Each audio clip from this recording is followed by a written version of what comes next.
Sang Kanta Wastratmaja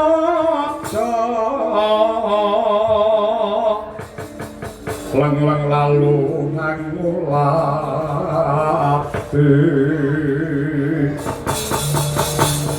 Surya mangrang sang baya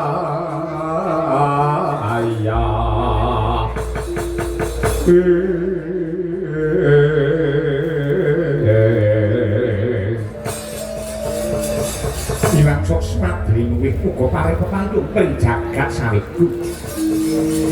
kadangipun Kakang Dodipati Werkudara Dimas Setyaki Kakang Anoman apa dene putra-putra Dodipati ingkang diwakili kelawan jeneng sira Antasena sajroning negara Ngamarta ingkang ketaman pagebluk lelara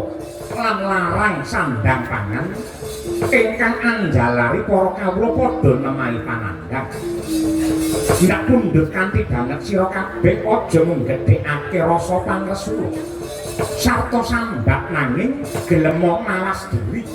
ndandani pakarti sarta kudu saya kandel pangidhepe cipta anggene pasrah sumarah sumindhi marang purbane Hyang Agung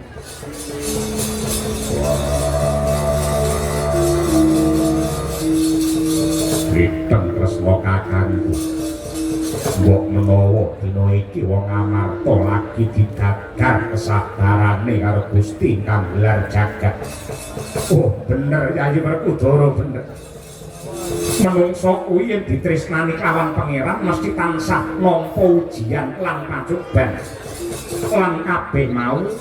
yektine dadi rabu ing iman lan santosaning jiwa tama Werkudara nuwun sewu Kwa Prabu Ndarawati kalilan aku Antasena tak melu matur kabar semebar warta ingkang rata